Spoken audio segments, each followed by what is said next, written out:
Hello everybody, it's Wayne here from E-Stim Systems, and this is the third time that I am attempting to go live, and hopefully everything is working because I've done the usual trick.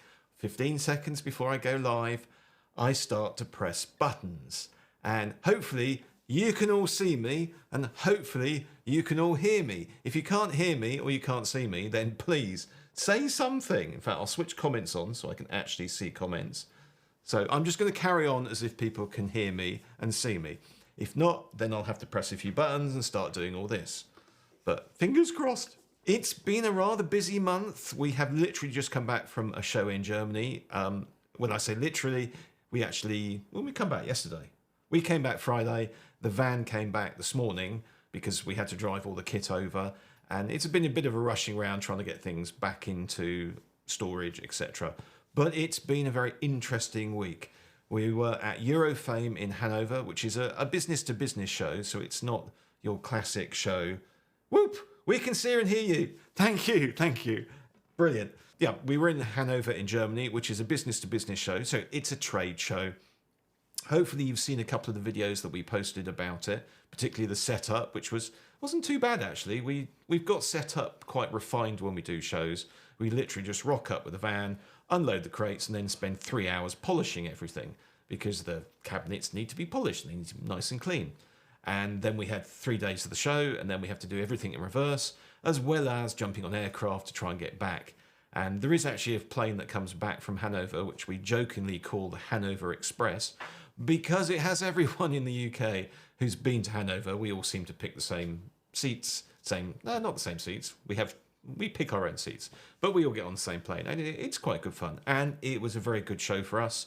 It was great to see lots of people. It was great to see lots of people who are our current stockists, and also we've picked up a few people who hopefully, fingers crossed, will become new stockists. So we're moving towards having more stores in Europe.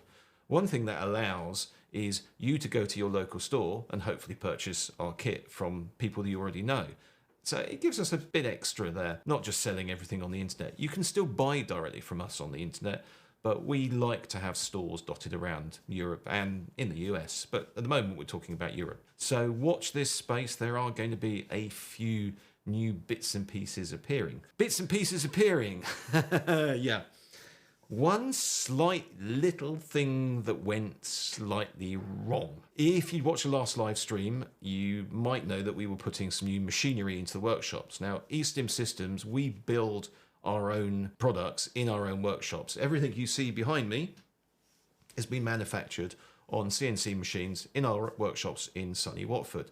The problem is, after a while, you start to look and go, I need to have more production capacity, I need to have new machines that do things faster and better, more facilities, and then you have to get those machines in, and yes, it was a bit of a squeeze, and then you realise that the machine is allegedly the same as the one you had before, but it isn't. So you then have to start going through code, recoding for the new machines, and there's been a few delays, which is why some of our shipments have been a little bit delayed, only by sort of a couple of days. One of those delays was manufacture of a product which we were planning to launch at Erofame. And we do have a policy that we do not launch anything unless we actually have stock of something on the shelves. And we couldn't launch it because we didn't have any stock of it. So those of you who are sitting there going, what's the new thing? What's the new thing? What's the new thing? I'm not going to tell you because we haven't launched it yet. Really sorry. The good news is it's imminent. But I'm not telling you what it is, and I'm not going to be too precise on when it is.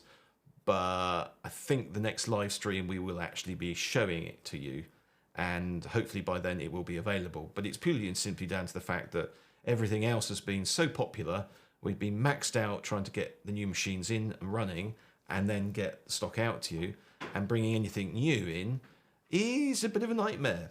And we go to shows, and then because I've got a bit of downtime because I'm talking to customers, but we're also standing around for a while, I then come up with my little black book, which is over there, and come up with even more designs. So we've got a packed list of things to do and a packed list of new ideas coming up. Unfortunately, the new stuff didn't appear, which is a bit of a shame, but it is coming.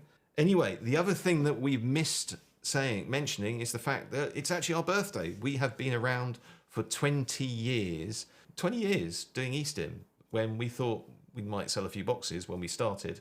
And 20 years later, we are now making quite a few boxes. And it's been fun, and it's been down to people like you who sit here listening to me driveling on about nothing. Now, one of the things we did promise on the last live stream, we're going to do a little bit of a backstage element here. So we're going to explain what we have in the studio. And I know Stuntcock and Joanne are sitting there with their notepads out going, right, we're going to copy that, we're going to use that one and that one. So the first thing we're going to talk about is the fact that I am sitting here talking to a camera which is mounted on a tripod directly in front of me. Beside that is something called the BTS camera, which if I press the button, you can now see the view from. Now the BTS camera is just stuck off the side. It is actually a Blackmagic 4K with a very tiny little lens, and that gives you a bit of behind the scenes view. But it doesn't give you as much view as you possibly like. You can actually see a big light here that's lighting me from this side, and you can just about see a camera over there, which is one of my B cameras. There we are. Hello camera there. Now this camera is a little bit special because it's mounted on a remote control. So I can actually do weird and wonderful things with it. Whee! It does move around when I do it, which is why I try and avoid moving it. And guess what? The other camera does the same thing. There we are, moves around. Go back to the main camera. If you remember this, now this is our settee or sofa that we bought from Temmel. The two remote camera mounts also came from Temmel. But anyway, going back to cameras and things, I'm now gonna, this is the bit which hopefully is gonna work. If I now switch that on, you should now see the view from a handheld camera. Now this is actually a little M6 handheld thing. So now we have the camera view, the M6. So we're talking about cameras here. So there's one hiding over there. There's the two main ones, and there's the other side one.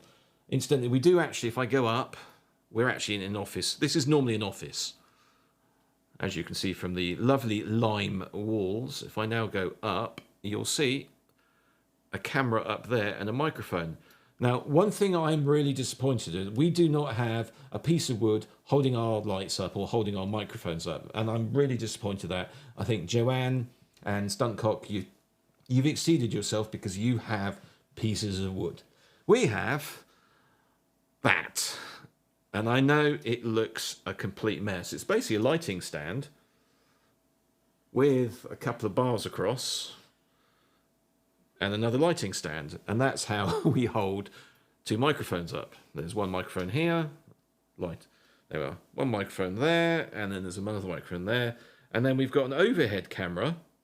So if I switch the overhead view, there we are. That's the overhead camera that allows us to do overhead stuff. Back onto my little M6. This is all controlled by a magical box of tricks, which for YouTubers and live streamers, these have been game changers. These are Blackmagic estim switchers, and I've got one hiding here. This is the estim switcher Extreme, I think it is. 8 channels, so I can have 8 channels controlling everything.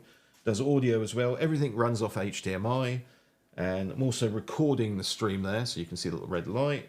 Goes onto a SSD drive. And then I have a laptop, but that basically has some control software on there.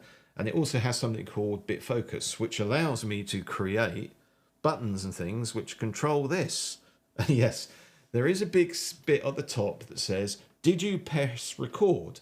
Because last time I did a video from this studio, and we use this studio to do our normal videos of how we use products and things like that. I did a 20-minute video and forgot to press record. I did exactly the same thing in Germany. I did a walk around the show for about 5-10 minutes and forgot to press record. I now put these little signs everywhere saying press record.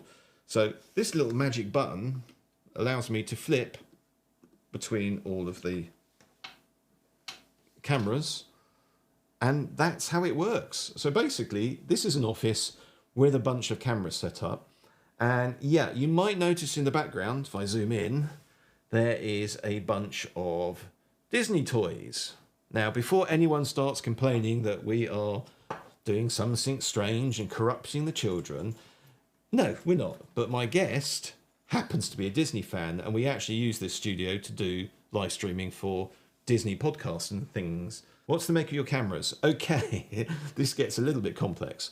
The camera, the main camera is a Canon C100 Mark II, I think. So the one I'm currently looking at the moment is a Canon. My background back in my dark and distant past was actually press photography. Don't ask me about what I did then, but I used to be a press photographer. So I tended to go for Canon kit. All my kit was Canon. So I ended up with a Canon C100. And that was the first camera we bought. The rest of them, we started to move over to Blackmagic. One of the reasons is they work. The quality is outstanding. They work really well with the kit that we use, and they're relatively cheap, especially if you're buying them secondhand, which is what I'm doing. So we have a Blackmagic 4K, a Blackmagic 6K, and a Blackmagic 6K Pro. And then we've got my little personal camera, which is a Canon M6, which is this one here. And actually this one up here, the one up in the height, is a Blackmagic studio camera, which actually is a little bit harder to use because we have to add in extra bits of wiring. So there's a SDI to HDMI box sitting there and a few extra wires. Once you bought into a lens collection, it just makes sense to stay with the same collection. And the simple answer is yes, completely agree. I've gone from, I used Nikon a couple of times when I first started as a photographer, but since then I've always used Canon, and we have Canon lenses all over the place. In fact, go back to my little super. So you've seen all this bit. Yeah, that's the sound deadening blanket. The audio we run for a Rodecaster Pro, which we actually also use for doing some of our podcasts.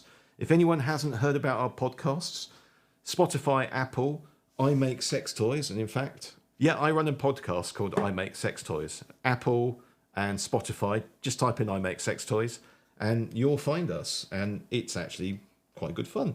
So I now have a shelf of stuff. So a couple of old cameras, some boxes up there, there's a light up there as well, and yeah, there's a few stuffed teddies, and down here is an old audio box I don't use, and there's a Blackmagic Hyperdeck which plays some of the videos. And there's also other bits and pieces. Yeah, you don't want to look at the floor. That cable management is not something I'm very good at, so I'm going to chop that up. So that is a very brief description of... Actually, there's one bit that I haven't shown. Going back to there. And that's my desk over there. But that's basically the studio. Now, we created a studio quite a while ago, but just didn't really use it, because it's just one of those things, you just don't get around to using it. But the benefits of having a studio means we can literally come in here and in 20 minutes we're ready to shoot. When we shot some of our early videos, it would take us 3 or 4 hours to clear up enough space to actually create a reasonable background and then record the video. Now with the studio, we can literally come in, shoot the video, take it home on an SSD and do the edits at home. I mean, I sometimes edit here, but it just gives you more, it's more convenient. And you'll find that a lot of people who do YouTube, they move from not having a studio to at least creating a tiny little space. You'll notice also a couple of our smaller videos. When I say smaller videos, the sort of the shorts and the vertical stuff just has a red background behind me. And that's actually shot in the corner of my bedroom with a tiny little 4K webcam and me sort of sitting there like this with a couple of lights. So you don't need to have large amounts of kit to produce videos. It just makes it a bit easier, and hopefully it works most of the time. A couple of other bits we have. IKEA cabinets behind us. I think virtually every home studio in the world has IKEA cabinets. We have an on-air sign, which was Mankind. And we also have a nice little lumetri clock, which I've just got working. So this actually flashes up how many followers, subscribers, etc. we have on the various bits and pieces. But anyway, that's the studio.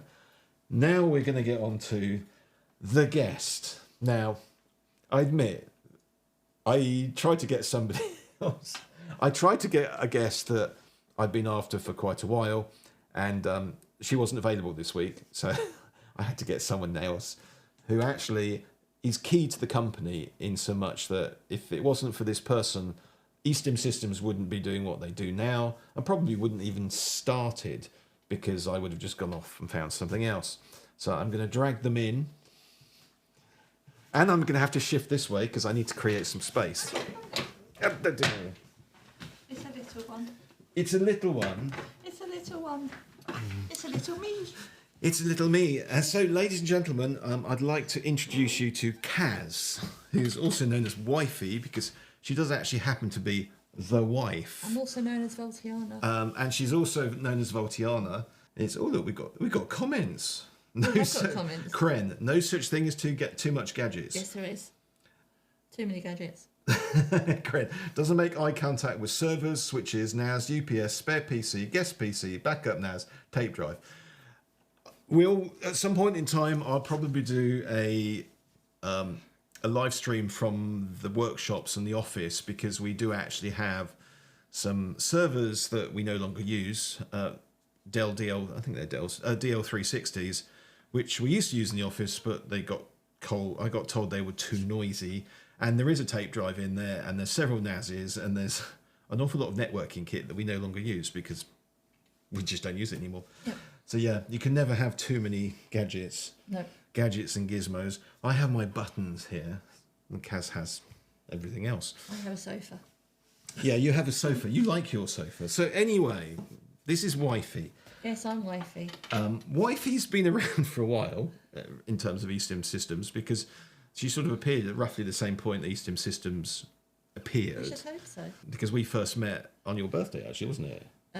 Yeah, 20 years ago on my birthday. That's scary. That's very scary. Okay, I've got some questions for her. Oh dear. I didn't really tell her about this. I just sort of said, "You're coming on today," and she was like, "No."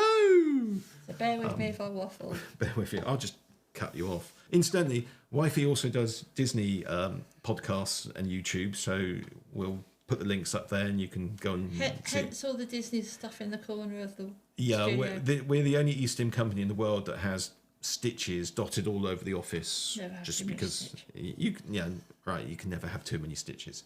Anyway, so one of the reasons I actually brought Kaz on, apart from the fact that I wanted to talk to someone for the next 20 minutes or so, was actually based on a couple of comments that were made at the Erofame show. And there are also comments that have been made overall. And a lot of people seem to think that E-Stim is just for men. It is a very masculine hobby. I mean, let's face it. This Scares the crap out of me. should exist in a gym somewhere. But men tend to be much more external in their sensations. So sticking E-Stim electrodes all over ourselves is quite easy until you start sticking things inside, and then it gets even more interesting. But a lot of people assume that E-Stim is male orientated. And the honest answer is, it isn't, is it? Nope, it certainly is not male orientated. From a female perspective, it can be quite nice. Quite nice. Yeah, just a little bit nice. Hence the Mona, which I happen to name. Yes. No, do we have a Mona here? Yes, we do. It's behind you. It's always worrying when someone And my says, bobble. there's Mona and there's a bobble. There's your Mona. That's my Mona. One of my favourites. Yeah. Hopefully everyone can hear you. Because, well, as the name says, it's a Mona. And Yeah, it is we very did pleasurable. actually change the name of the Mona, because when we first created it, it was Mona as in the girl's name. And It was oh my beep beep beep beep beep God. Yeah, it was that. But it was Mona as in a girl's name. And then a couple of stores actually said, we can't sell it. Why? Well, because we can't sell a girl's name electrode in a gay store. Okay. So we changed the name. So it's Mona as in moaning. And that's the history of the Mona. And the Mona is, I would say, Yeah, I think it is our most it's popular one. our most popular electrode. It's one of those, depending on which day you look, it's either going to be this, or it's going to be the MJ, or it's going to be the flange. But generally, the Mona is the most popular electrode. Nice flange base, so it doesn't get stuffed in too far, and quite a nice separation between the head and the base, so you get quite a nice sensation over a reasonable area. So And it stimulates nice little bits outside as well. And it stimulates nice little bits outside. Well, it depends how graphic you want it to go. Joanne, it's my favourite electrode. So yeah, It's definitely, Joe, it's definitely one of my favourites as well. That with a flange and a sticky pad on triphase on a pebble. Yep. He was sitting there going, "Can I have a go now?" No. And then we've got the bobble. My infamous design. I actually designed this one because I was getting bored of having all the electrodes with the spacers being at the bottom. It's like, that's great, but sometimes you want something a little bit different. So one night, in my wisdom, we're sitting talking about designs, and I came up with a design for the bobble because I just wanted something that went a little bit further internally, but also gave the bipolar contact inside as well as outside. And yeah, that's how the bobble design came up. And also because of the shape, from a lady's point of view, it's good for, dare I say it, the lady's pelvic floor, because when ladies get to a certain age, their pelvic floors become not so pelvic. And yeah, it's just a really good one for ladies, and it is one of the favourite ones. And of course, it had to have a coloured neck. It wasn't going to be a bog standard boring black. It had to be coloured as well. Yeah, we won't mention the fact that red plastic is probably the most expensive plastic on the planet. It's like, it's red, and when you speak to the plastics manufacturers, they're like, we do black, yeah, but we want red, and they're like, oh, okay. Well, I did initially want bright pink, but that was one of the cases of, well, we can get you one size, but they would give you a piece of plastic that was that wide to do something that's about yeah, that it was a big. bit of a waste. It was a bit of a waste of materials. Like. Joe likes that and the large flow. The large flow is okay, but I find it doesn't stay in with me. Does it get a bit juicy? Yeah. It gets a bit moist. I think that's the point where YouTube are now going to chuck us into the naughty corner. Yes. Beep, beep, naughty corner, naughty step. Sorry, YouTube. Roy Hat, sorry I'm late. Well, Roy, you're going to have to go and stand in the naughty corner. I mean, Joanne is already in there with stunt I'm cock. sure, Roy, that Joanne's got some spikes waiting for you in the naughty corner. No, do we have to mention spikes? I wanted to do a live stream with no mention of spikes. I want spikes. Oh, no.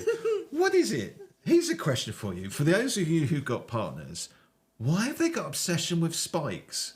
Joanne has an obsession with spikes. You've got an obsession with spikes. I should have bought my spiky pinwheel. I'm saying nothing. And now he goes quiet. I'm going very, very quiet. What's your favourite box? Favourite box initially was the series one, that was the first one that we helped. I sort of helped you sort of develop in a way, because you had the basic idea, and then we sort of added bits and pieces, including that lovely fire button. You quite like the remote control. Especially, there is a story behind the remote control, and I will diverge this story of being dressed like a bunny doing a range test. So when we say our remote's got a range of 50 metres, trust me, it is 50 metres. How do I know that? Because he had me hopping across a field dressed as a bunny rabbit. So yes, that does work. What's wrong with that?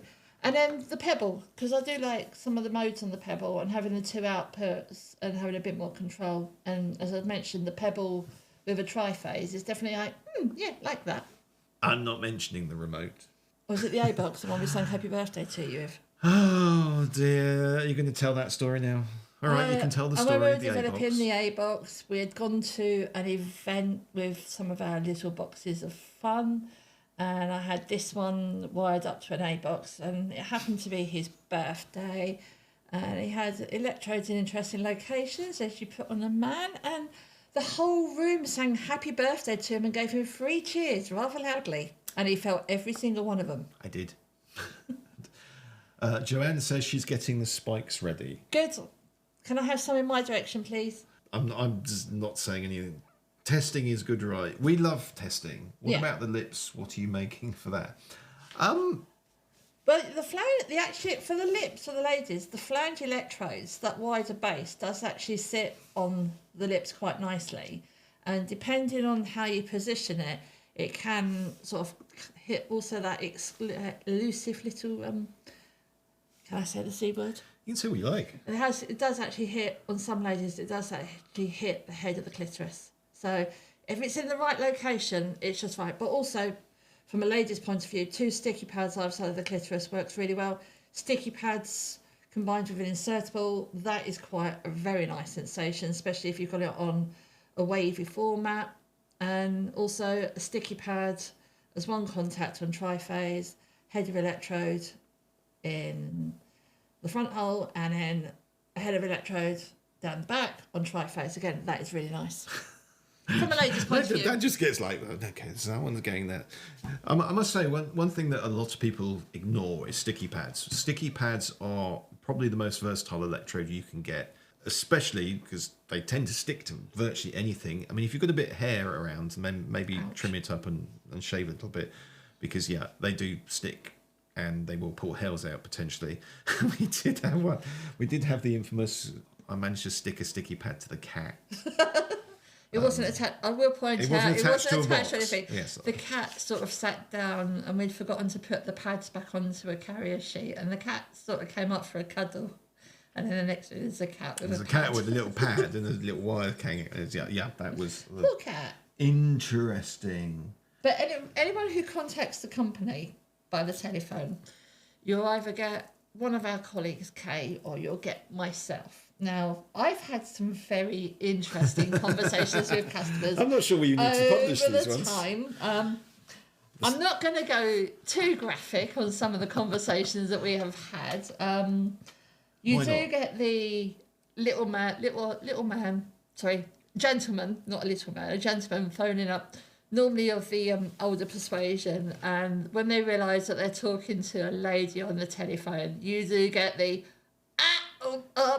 I wish to talk about, and they do get tongue-tied, and it's only when I sort of put it out there to go, it's okay, so you want to stimulate your genitals? Yes, this is the box for you.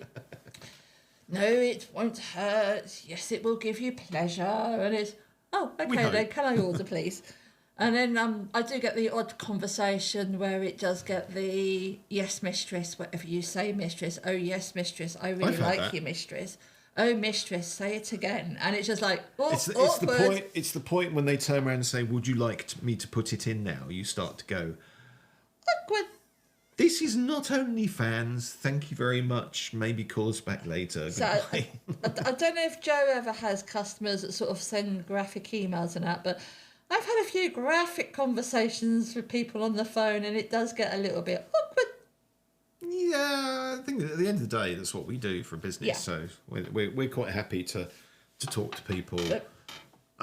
Sometimes the issue is actually they're in their own offices and they don't really want to say certain words because other people might hear, which is perfectly understandable. We're quite happy to work around the questions in any way people wish, or just send us an email and be as graphic as you like.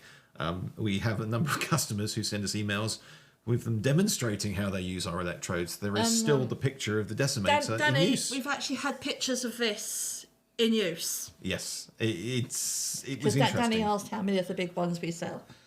I did mention more than you realise, but yes, more than When I get engineering going, we're making more decimators. It's like, really? Okay. Yeah. And the decimator was something that we made initially, actually, as a joke. You go into stores. And where's a banana?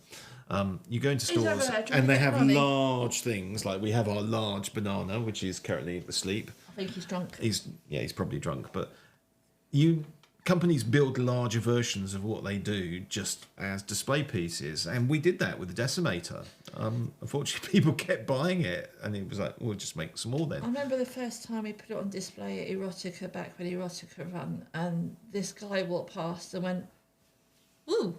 And he walked past again and went, "Oh!" And he walked past again and he went, "How much?" And we were like, I can't remember. In fact, I don't know because I never really decided to sell it. But we gave him a price and he found that was quite reasonable. And that was the first one. And now there's probably quite a few professional dominatrix out there who've got them in their studios just to scare the subs. If you don't do as you're told, that is going up there. And there's poor little sub sitting there going, no, yes, mistress, whatever you say. I'll do anything, just not that. Do you think the Mona is the best electrode for a woman to start with? I think for a starting point for a woman, bearing in mind I initially started with a little white plastic No, that was the Very Probe. Yeah, little white plastic thing, Very Probe. I don't think we've got one now. I don't think... The Very Probes were about this big, and they were actually a medical electrode. A bit of history. I actually was experimenting with this before I met Wayne. And I had a TENS machine and a little white plastic electrode. And I just found the TENS machine just didn't have the oomph. So we created the Series 1. We should actually have a Series 1 over here, but we don't. No, I think we have to get one out of the We'll have to go archive. But get the yeah, archive. I used to have a little white electrode, and then we came up with the flange. And that was a nice starting point behind you. You have the flange, which is the baby brother of the Mona, or the baby sister of the Mona. But it was nice, but for me, it just needed something just a little bit bigger. Pass me the remote. Which is why we then went up for the Mona. So, but an ideal beginner one for the lady is Mr. Flangey. Your hands keep moving. There's my flange, because it's got that base at the bottom, and as I've mentioned, this bit, when it's inserted, it does sit quite snugly, and it can hit the clitoris, and it just gives you that internal and external. And when in the right mode, it feels like it's doing that inside you, which can be quite fun as well. That's the flange. That's the flangey. My Wheezy camera thing stopped working at that point. Has it stopped working? Is it whizzed? I had an extra bit on my camera that would zoom in and zoom out, but it's not working. Battery's gone flat. If anyone's watching this and wants a female perspective on E-Stim, please drop us a message or drop us a line, and I will happily go through where to start. And from a couple's point of view, now this is another area that I get asked and I deal with on a regular basis, is you get the gentleman from the couple email saying, me and my partner want to start, what's a good point for her to, what should I get for her to start with? We do intro kits, which are great fun, but one thing I will say is when you get your kit, please don't tell her, oh yes, you're going to love this, darling, pop it all in and wank up the pot. Ramp up the pot. You said wank up the pot. I said the wank. You said the W word. Yeah. And then basically crank up the power to full output, because she'll turn around and go, not on your, and that's it, you'll never play with it again. She'll be stuck to the ceiling. She'll be stuck to the ceiling and you'll be sleeping on the sofa. So my advice would be, if you are going to get this, to introduce it to your partner, regardless male, female, let them have the box to themselves and let them have a little bit of me time to discover what they do and don't like, and then they can feed back to you that's okay on the, say for me on the Pebble, okay on the Pebble, I like it in flow, but I like A at 40% and I like B at 30%. Just let them do the feedback. That is a real good beginner's tip, because you want to enjoy this. You're investing money in these products. You want to enjoy the products, but you also want to enjoy them with your partners. And if you get the right combination and you communicate, it can work well. And then, of course, you dress them as a bunny rabbit with a remote. I didn't dress you as a bunny rabbit. You did that. That was the nature of the party. Yeah, it was a party. But so, if anyone actually has any questions in relation to the female perspective of E-Stim, then Kaz is still here, so you can sort of talk to her now. But we are going to do some videos about the female side of things, and Joanne, we're probably going to have a chat to you as well, because why not? And Subar. And Subar, because there is that whole element of us men have a particular viewpoint of the way everything works. It's not a man's world. It's not a man's world. It's everyone's world. And it's more fun. Men like things that go buzz. Ladies like things to make you go, ooh.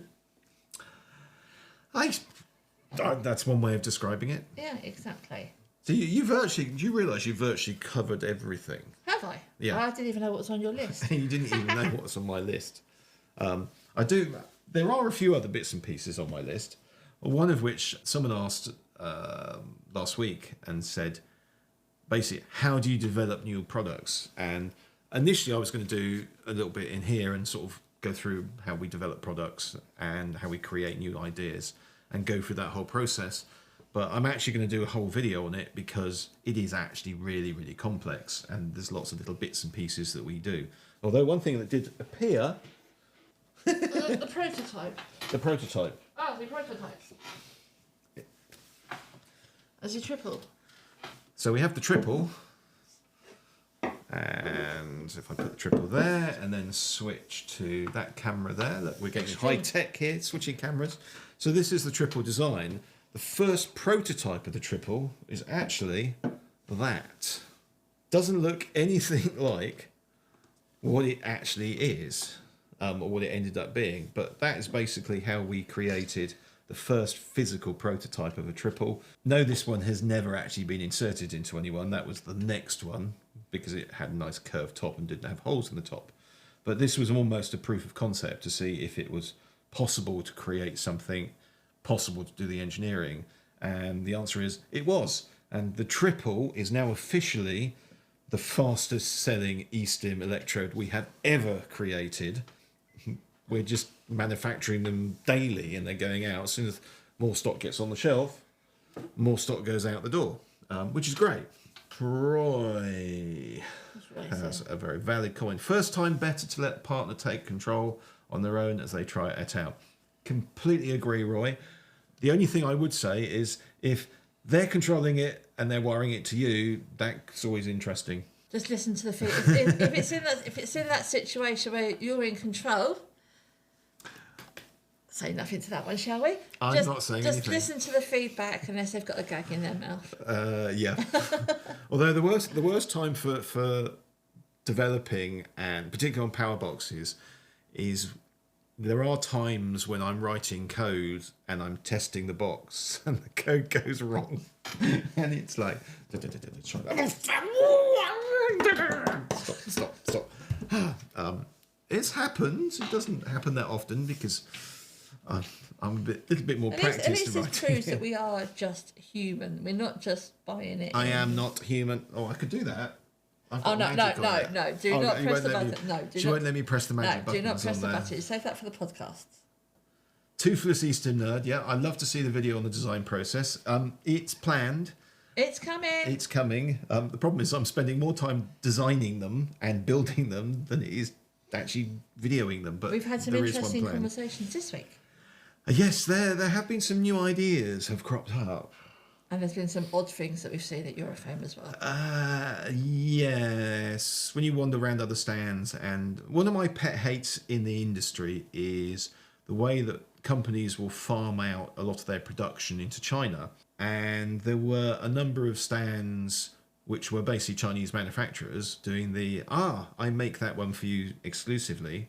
And they'll offer the same product to somebody else. And you look at it and go, that's very much like a Satisfyer or a Layla. And it is. They've copied it.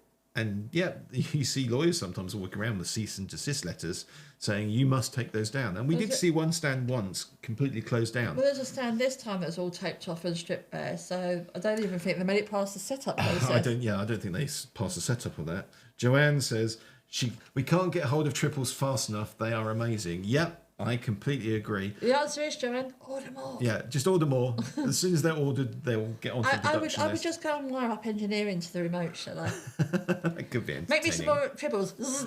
Yes. Make me some more triples. What do you need today? Triples. The good news is, with the new machinery that we've put in place, things are improving. We were actually working this weekend. Well, I was in yesterday. I was unpacking. And whilst you were unpacking, and yeah, we're translating the stuff over across the new machines, which will give us probably a 40% increase in terms of manufacturing capacity, and things they're faster. We have a hello there from Dutch Guy. Hello, Dutch Guy. Hello, Dutch Guy. We're coming to see you next year because Erofame next year is actually going to be held in Amsterdam. Ah, is it Amsterdam? Yes, we were going for Amsterdam and all stroopwafels. We like stroopwafels. But yeah, we're going to be. I think we've got some actually from the last trip. Next year, Erofame is in the Rye, Amsterdam, so that's going to be an interesting one. It is. And of course, we're back in sunny Barcelona. Yeah, we're doing a show in Barcelona, and we'll also be doing a show in the US. Yeah, back to America again Burbank. next year. Strange enough, we were actually chatting to one of the guys who now runs ETO magazine. ETO magazine is a trade magazine for the UK. Although they're actually expanding into Europe, and it's a fantastic magazine. If you're in the industry and you're interested in what's going on, go and log into their website. It's erotic trade only, and get yourself a copy of the magazine. I think it comes out 6 times a year. At the moment, it's quarterly. It's quarterly, but I think they're going up to bi-monthly. But it's a really good magazine. It's a really good magazine. But we were talking about the lack of shows in the UK. One of the problems is the sheer cost of doing a show. Unfortunately, when you go to somewhere like the NEC, they're going to want large sums of money to put on a show. And the minute you say it's an adult show, that large sums of money gets even larger because they think that something dodgy's going on. Anyway, everyone's talking about strop waffles now. Oh, they're nice. Nothing like a strop waffle. Stuntcock is outside playing with his violet wand. Yeah, Stuntcock, can you stop playing with the violet wand, please? I don't know what's not working, but it's one of those techie things that probably somewhere. It's our term for the tech bug. Yeah, it's our term for the tech Must be bug. the minions. I know what it is. Anyway, I think we're going to stop because it is getting a little bit jerky and bumpy. Zap, zap, zap. Yeah, maybe loose cable. The problem with the loose cable, I'll switch back to my BTS camera if it works. The problem we've got with cables, so here's the laptop. So as you can see, one laptop, strange enough, isn't jumping around a little bit. And now when you look at the cables, that's how many cables we have to deal with. And yes, the red one actually isn't a cable that we actually use.